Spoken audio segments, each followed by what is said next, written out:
Hello नमस्कार, स्वागत है एक बार फिर से आप सभी का अपने जी रसायन यूट्यूब चैनल।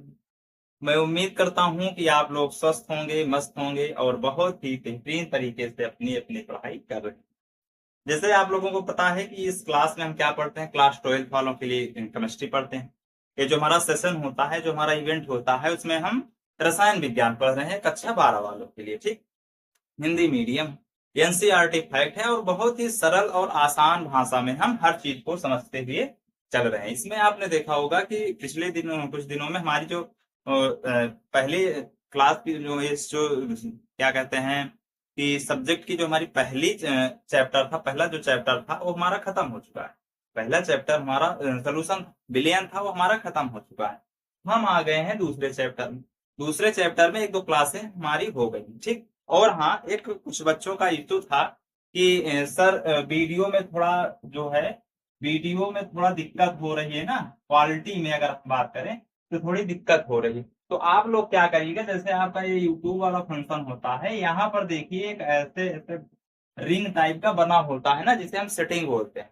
इस पर आप क्लिक करोगे तो नीचे आओगे तो क्या आ जाएगा, पिक्चर क्वालिटी।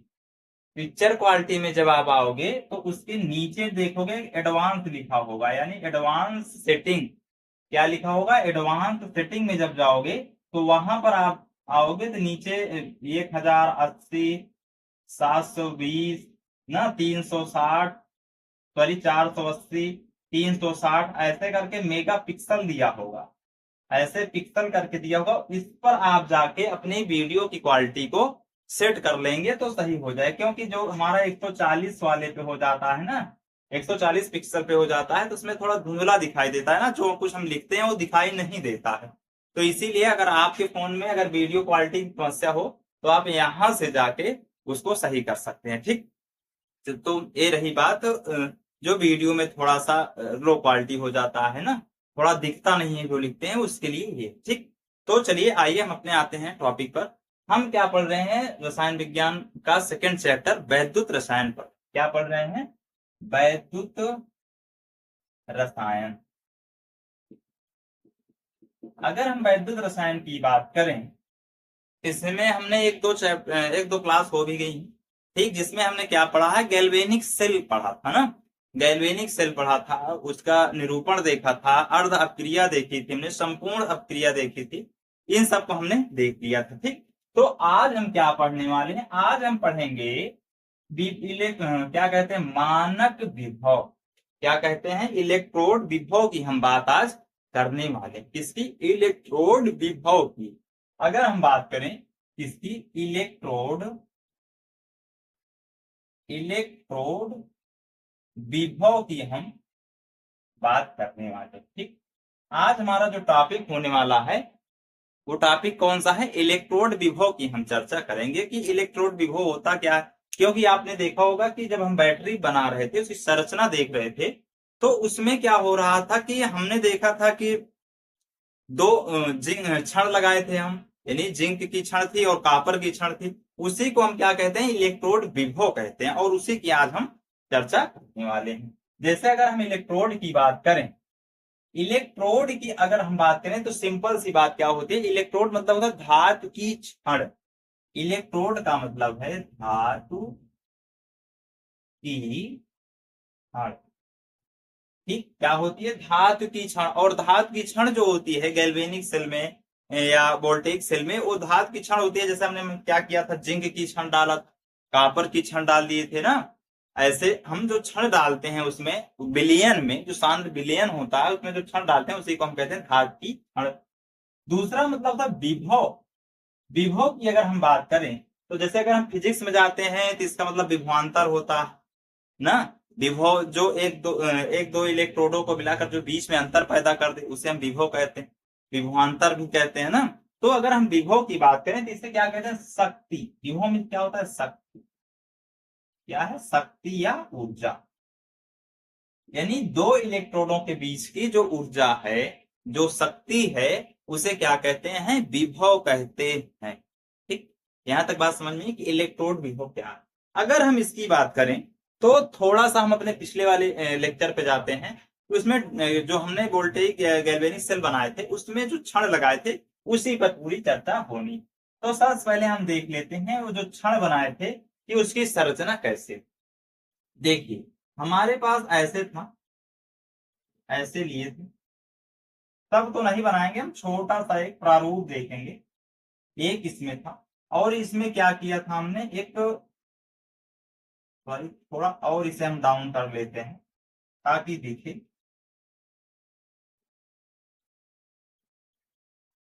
ऐसे, ठीक। और इसको क्या किए थे हमने, ऐसे विलयन में इसको डुबो दिए थे। क्या किए थे, विलयन में हम इसको डुबो दिए थे। ये दिख रहा है ना, दिख तो रहा है, ठीक। इसको हम और दूसरा एक बीकर लिए थे, ऐसे ऐसे दूसरा बीकर लिए थे, ऐसे। और इसमें भी हमने क्या किया था,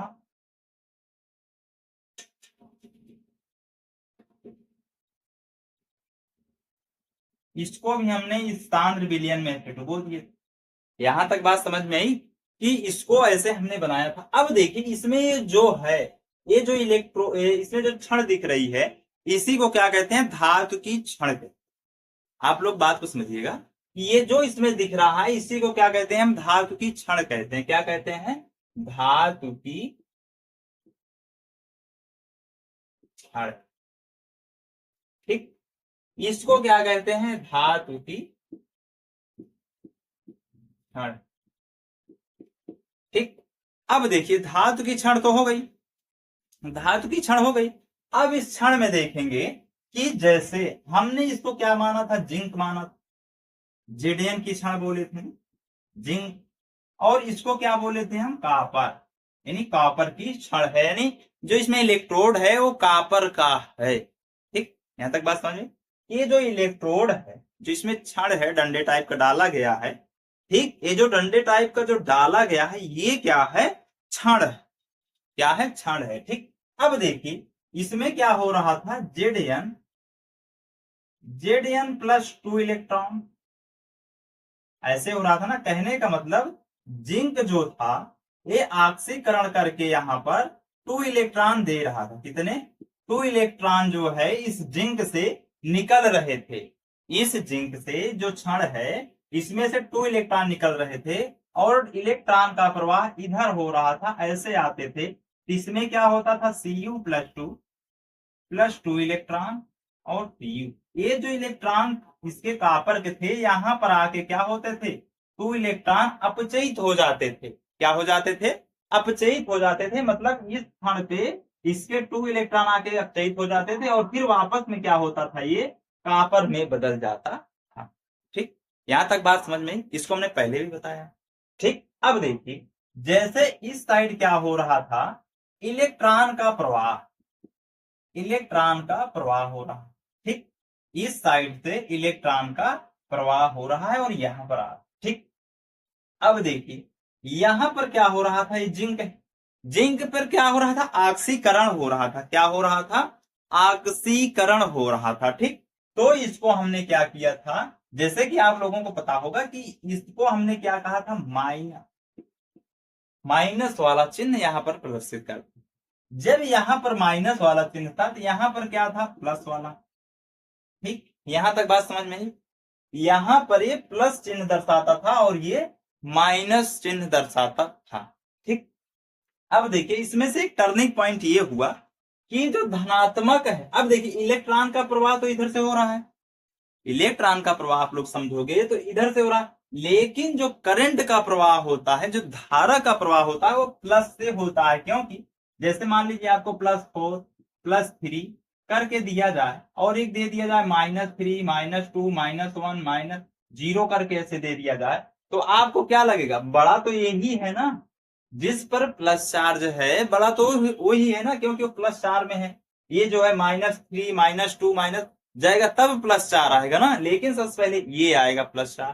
तो इसीलिए जो धारा का प्रवाह होता है, जो करंट का प्रवाह होता है, वो इस साइड से इस साइड की तरफ होता है। यानी धारा का प्रवाह, धारा का प्रवाह जो होता है वो प्लस से माइनस की तरफ होता है। इस बात को समझे कि इलेक्ट्रोड में, विभव में धारा का प्रवाह जो होता है वो प्लस से माइनस की तरफ होता है, ठीक, इस बात को आप समझे कि जो धारा का प्रवाह होता है वो किस तरफ से होता है, प्लस से माइनस की तरफ से। अब देखिए यहीं पर एक और आया कि इस इलेक्ट्रोड विभव को और क्या कहते हैं, घात के क्षण के अलावा। जैसे आपने प्लस देखा, प्लस क्या है, ज्यादा है यानी उच्च है, क्या है, उच्च है, तो इसे क्या कहते हैं, उच्च क्षण कहते हैं। क्या कहते हैं, उच्च विभव वाली क्षण। क्या कहेंगे इसको, उच्च विभव वाली क्षण। इस बात को समझ गए कि जब ये उच्च विभव वाली क्षण हुई तो ये क्या हो जाएगी, निम्न क्षण वाली विभव, निम्न क्षण वाली विभव यानी निम्न विभव वाली क्षण, निम्न विभव वाली क्षण।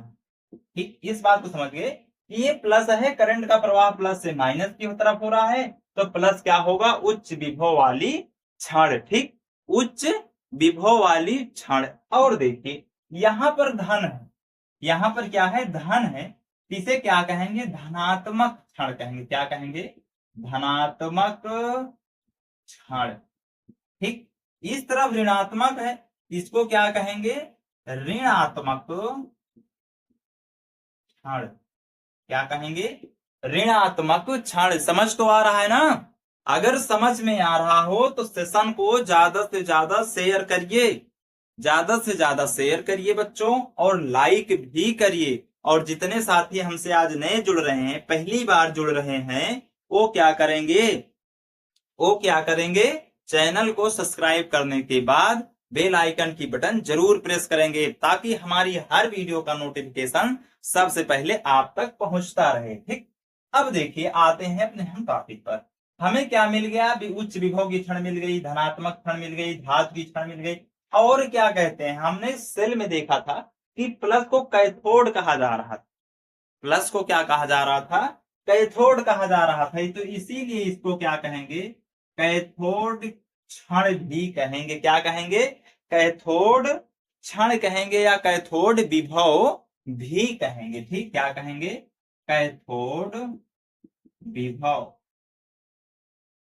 ठीक, यहां पर लिख सकते हैं धनात्मक विभव, यहां पर जो क्षण लिखे हैं ऋणात्मक विभव लिख सकते हैं। ठीक, क्योंकि हम विभव की बात कर रहे हैं। कैथोड, जब ये कैथोड विभव हुआ तो इस तरफ क्या हो जाएगा, इस तरफ हो जाएगा एनोड विभव, एनोड विभव। समझ में आ रहा है ना कि अगर इस तरफ कैथोड विभव हुआ तो इस तरफ क्या हो जाएगा, एनोड विभव। ठीक, अब देखिए और इसे हम क्या कह सकते हैं, इसको हमने बताया था कि जो पहली लेक्चर था जिसमें हमने इसकी संरचना देख रहे थे, उसमें हम इसको बताए थे कि इसको हम क्या कहते हैं, आक्सीकरण कहते हैं। आक्सीकरण क्षण यानी आक्सीकरण विभव भी इसको हम कहेंगे। क्या कहेंगे, आक्सीकरण, आक्सीकरण विभव। जब इसको हम आक्सीकरण विभव कहेंगे तो इसको हम क्या कह सकते हैं, इसको अपचयन विभव, अपचयन विभव। क्यों, क्योंकि यहां पर Cu+2 क्या हो रहा था, इस क्षण पे आके अपचयित हो रहा था। क्या हो रहा था, इस क्षण पे आके अपचयित हो रहा था, इसीलिए इसे हम अपचयन विभव भी कहते हैं। ठीक, यहां तक बात समझ में आई, यहां तक बात समझ में आई कि इसे हम अपचयित विभव क्यों कह रहे हैं, क्योंकि यहां पर Cu+2 अपचयित होकर फिर वापस में क्या हो रहा है, कॉपर में बदल जा रहे हैं। ठीक, इस बात को आप समझ गए यहां तक, यहां तक किसी को कोई डाउट, अगर यहां तक किसी को कोई समस्या हो तो आप लोग कमेंट कर सकते हैं, आप लोग कमेंट कर सकते हैं, या किसी भी प्रकार की दिक्कत हो तो आप लोग कमेंट जरूर किया करिए, ज्यादा से ज्यादा कमेंट किया करिए, हम आपके कमेंट का जवाब देंगे भाई, देंगे। ठीक, और जो बात समस्या रही वीडियो क्वालिटी की, तो आपको जैसे हमने पहले ही बताया है उसी तरह आप वीडियो की क्वालिटी क्या कर सकते हैं, बढ़ा सकते हैं। ठीक, क्या कर सकते हैं, बढ़ा सकते हैं। ठीक, आगे चलें, चलें अब इसको हम देखते हैं प्रदर्शित करने का तरीका क्या होना चाहिए, क्योंकि हमने इलेक्ट्रोड विभव तो देख लिए, तो आपको धनात्मक विभव दिख जाए, उच्च विभव वाली क्षण दिख जाए, कैथोड विभव दिख जाए, समझ लेना इलेक्ट्रोड विभव की ही बात की जा रही है। ठीक, चलिए अब आइए हम देखते हैं कि प्रदर्शित करने का तरीका क्या देखेंगे। प्रदर्शित करने का तरीका, ठीक, प्रदर्शित करने का तरीका कि इसे हम प्रदर्शित कैसे करेंगे। भाई जान तो लिए हैं, जान तो हम लिए, पर इसे हम प्रदर्शित कैसे करेंगे। सबसे पहले हमें लिखना आना चाहिए, ठीक। प्रदर्शित कैसे करेंगे, तो हम प्रदर्शित करने के लिए इसमें हम देखेंगे कि जैसे प्रदर्शित करते हैं, ये जो इलेक्ट्रोड विभव होता है इसे हम किससे प्रदर्शित करते हैं, ई से, ई, ठीक। अब देखिए इलेक्ट्रोड विभव तो प्रदर्शित कर दिए, लेकिन उसके साथ ये जो अभिक्रिया हो रही है, ये जो अभिक्रिया हो रही क्षण ए में क्या हो रही, क्षण बी में क्या हो रही, इसको हम देखेंगे, ठीक। इसको हम देखेंगे, इसके लिए हम क्या करते हैं, इसकी हम चर्चा करते हैं। जैसे इसमें देखिए जो धातु है, धातु क्या है, जिंक। तो हम सबसे पहले क्या लिखेंगे यहाँ पर, जिंक, एक श्रेष लगाएंगे। फिर धातु आयन क्या है, Zn+2, ठीक। फिर एक ऐसे अलग से खींच लेते हैं लाइन, और इस तरफ लिखते हैं Cu+2 स्लेश Cu, ठीक। अब देखिए इससे आप लोगों को चीज दिखा, कुछ दिखा आप लोगों को, इससे एक चीज ये दिखा होगा कि यहाँ पर देखिए Zn पे Zn+2 जा रहा है, यानी 2 इलेक्ट्रॉन जा रहे हैं। यहाँ पर पहले Cu+2 था, यानी 2 इलेक्ट्रॉन को क्या कर रहा था, अपचयित करके, अपचयन करके Cu बन रहा है। तो इसे हम क्या कह सकते हैं, इसे हम कह सकते हैं अपचयन विभव। क्या कह सकते हैं, अपचयन विभव, अपचयन विभव। इसे हम क्या लिख सकते हैं, आक्सीकरण विभव, ठीक। प्रदर्शित करने का तरीका एकदम हमारा साफ है, बढ़िया है, इसमें किसी प्रकार की दिक्कत नहीं होनी चाहिए। आपको अगर ई दिख जाए, Zn+2 दिख जाए, तो समझ लेना कि ये इलेक्ट्रोड विभव की बात कर रहा है। किसकी बात कर रहा है, इलेक्ट्रोड विभव की बात कर रहा है। और दूसरी चीज, अगर मान लीजिए ये तो इस पर है, अगर मान लीजिए कोई अन्य मामला दे दिया गया है, मान लीजिए जैसे यहाँ पर कॉपर की क्षण है, यहाँ मान लीजिए अर्जेंटम की क्षण हो जाए, फेरम की क्षण हो जाए, या अन्य मामलों की अगर हम बात करें तो उसमें कैसे प्रदर्शित करेंगे, कैसे, अन्य मामलों में। अगर अन्य मामलों में बात की जाए, अन्य मामलों में क्या करेंगे, एकदम सिंपल सा फंडा होना चाहिए अन्य मामलों के लिए भी, कि अन्य मामलों में हमें क्या करना है। अगर अन्य मामलों की बात की जाए तो यहाँ पर देखिए क्या है, Zn, यहाँ क्या है, इलेक्ट्रोड विभव ई। अब देखिए यहाँ जिंक है, यहाँ क्या है, जिंक है, यहाँ जो मटेरियल है, जो मेटल है, वो क्या है, जिंक। अगर मान लीजिए यहाँ पर जो क्षण है वो जिंक ना देकर कुछ भी दे दिया जाए, इसके लिए हम यम प्रदर्शित करते हैं। क्या यम हो, यम को हम प्रदर्शित करते हैं। फिर एक स्लेश लगाते हैं, फिर यहाँ पर m+2 लगाते हैं, ठीक। ये अन्य मामलों के लिए है, क्या है, अन्य मामलों के लिए है, यहाँ पर यम लगा दो, ठीक। ये अन्य मामलों के लिए है। अगर इसी तरह इसमें बात की जाए अन्य मामलों में ना, तो इन m+n यम, ऐसे इसे हम अन्य मामलों के लिए प्रदर्शित करते हैं। अब देखिए ये तो रहा, मान लीजिए कि सिंपल मामलों में, सिंपल मामलों में ये रहा। अगर मान लीजिए आपको स्टैंडर्ड दे दिया जाए, मानक दे दिया जाए, क्या दे दिया जाए, मानक दे दिया जाए कि इन सबको ताप पर, बाहरी वातावरण पर, इन सब जो है इन सब पर देखा जाए कि क्या हो रहा है, तो उसमें हम जानेंगे कि 1 डिग्री, मान लीजिए जैसे 25 डिग्री ताप दे दिया जाए, 1 एटमोस्फेयर दाब दे, 1 एटमोस्फेयर दाब दे दिया जाए ना, इन सब के क्षेत्र में हम इसको कैसे हम प्रदर्शित करते हैं। अगर हम इसकी बात करें,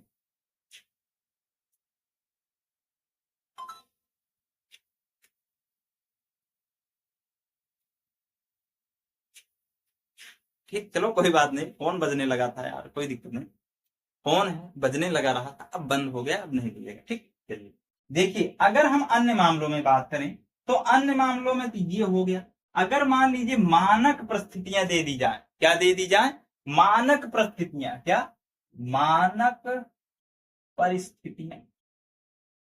अगर हम मानक परिस्थितियां की बात करें कि जैसे अगर मान लीजिए क्या किया जाए, मानक परिस्थितियां हैं जहां दाब, ताप और सांद्रता एक स्टैंडर्ड जो वैज्ञानिकों ने जिस पर रिसर्च किए, जो लेबोरेटरी में प्रयोग किए गए, जो लैब में दिखाए गए, उनके आधार पर अगर हम चर्चा करें तो कैसे हम इसको प्रदर्शित करेंगे कि इस पर हम मानक परिस्थितियों में कैसे लिख सकते हैं। ठीक, मानक परिस्थितियों का मतलब होता है कि जैसे दाब जो है, दाब की अगर हम बात करें तो कितना होना चाहिए, 1 एटीएम, बाहरी वातावरण से 1 एटमोस्फेयर दाब होना चाहिए। ठीक, ये मानक परिस्थिति। अगर हम दूसरी चीज बात करें ताप की, अगर हम ताप की बात करें तो ये 25 डिग्री सेल्सियस होता है। 25 डिग्री सेल्सियस ताप पर इसका जब प्रयोग किया जाएगा तब हम कैसे लिखेंगे, क्योंकि वो मानक निर्धारित हो जाएगा, वो एक निर्धारित पैरामीटर दिए जाएंगे और उस पैरामीटर पे हम इसकी चर्चा करेंगे।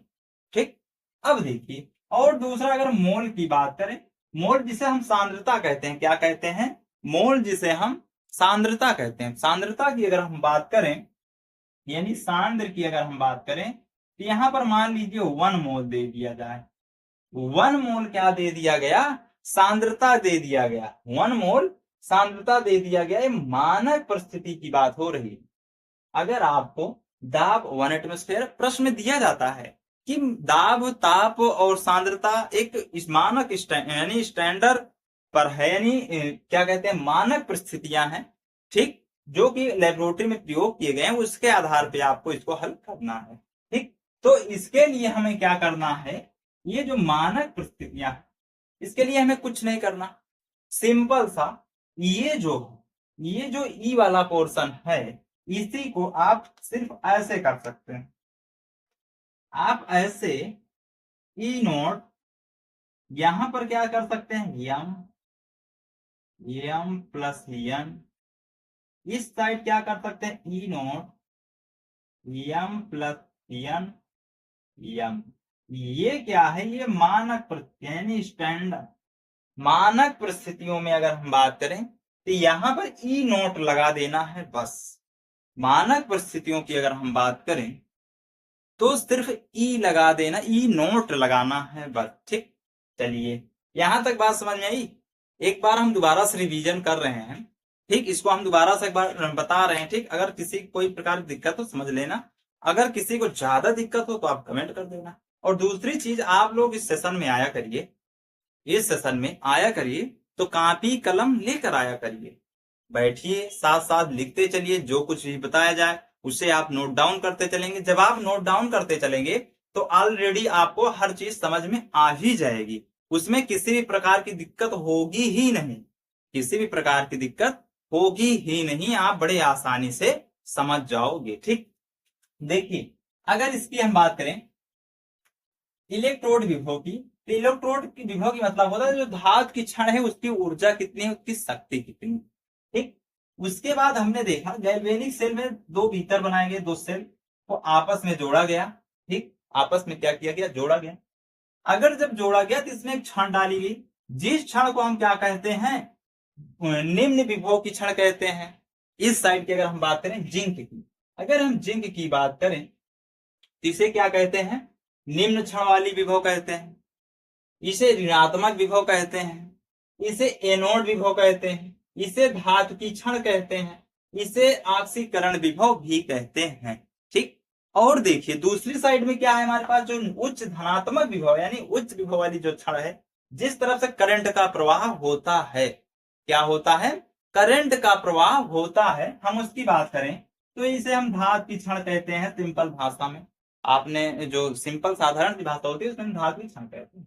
फिर इसे क्या कहते हैं, धनात्मक विभव कहते हैं, इसे उच्च विभव वाली क्षण कहते हैं, इसे कैथोड विभव कहते हैं, इसे कॉपर की क्षण भी कहते हैं। ठीक, इसे अपचयन विभव भी कहते हैं। क्या कहते हैं, अपचयन विभव भी कहते हैं। यहां तक बात समझ में आई। अब देखिए जो समीकरण है, जैसे हमने इस विलयन में जिंक की क्षण को डाला तो जिंक की क्षण क्या हुई, जैसे यहाँ पर जिंक की क्षण आई इस विलयन में वैसे Zn+2 के रूप में ये यहां से निकलना शुरू कर दिया। ठीक, और निकलना जो शुरू कर दिए, जब 2 इलेक्ट्रॉन इसके निकले तो 2 इलेक्ट्रॉन ऐसे करंट ऐसे तार से प्रवाहित होकर इस वाले क्षण में आ गए, इस वाले विलयन में आए। और जैसे इस विलयन में इस क्षण पर आए 2 इलेक्ट्रॉन, वैसे इसमें जो विलयन था Cu+2 था, ये क्या किया, ये अपचयित हो गया इस क्षण वाली पर, इस क्षण की नोक पर आके 2 इलेक्ट्रॉन को छोड़ दिया। और 2 इलेक्ट्रॉन को छोड़ने के बाद खुद कॉपर में बदल गया। यहां तक बात समझ में कि फिर क्या हुआ, कॉपर में बदल गया। अब देखिए, जब कॉपर में बदल गया तो देखिए इधर आया, और दूसरी चीज देखिए यहाँ पर प्लस है, इसी में देखिए दूसरी तरफ प्लस है। अब प्लस क्या करेगा, जैसे आपको प्लस और माइनस में बता दिया जाए कि प्लस से गिनती शुरू करो, माइनस से गिनती शुरू करो, तो सबसे ज्यादा कौन होगी, प्लस वाली होगी ना, क्योंकि प्लस तो ऑलरेडी 0 पार है। माइनस पहले 0 तक पहुंचेगी, उसके बाद प्लस में जाएगी। वही इसमें कंडीशन रखी गई है कि ये जो धनात्मक है ये क्या है, इसीलिए इसे उच्च विभव वाली क्षण कहते हैं। और जब उच्च विभव वाली क्षण की बात आई तो जो करंट का प्रवाह होगा, जो धारा का प्रवाह होगा, वो प्लस से माइनस की तरफ होगा। यानी उच्च क्षण से निम्न क्षण की तरफ धारा का प्रवाह होगा। यहीं पर देख लीजिए कि यहां पर 2 अंतर दिख गए। 2 अंतर का मतलब ये है कि इलेक्ट्रॉन का प्रवाह तो निम्न से उच्च की तरफ हो रहा है, इलेक्ट्रॉन की प्रवाह निम्न से उच्च की तरफ हो रहा है, लेकिन जो धारा का प्रवाह है वो उच्च से निम्न की तरफ हो रहा है। इस बात को आप बारीकी बात को समझिए, ये बहुत ही बारीकी बात है, इसको आप समझिए कि ये जो धारा का प्रवाह है, धारा का प्रवाह तो उच्च से निम्न की ओर हो रहा है, लेकिन जो इलेक्ट्रॉन का प्रवाह है वो इलेक्ट्रॉन निम्न से उच्च की ओर ही हो रहा है। इस बात को समझे, या आप इसको लिख सकते हैं कि करंट का प्रवाह या धारा का प्रवाह कैथोड से एनोड की तरफ होता है। आप नोट में इसे लिख सकते हैं, नोट में इसको आप दिख रहा है ना, दिख रहा है। ठीक, देखिए नोट में इसको देखें कि धारा का प्रवाह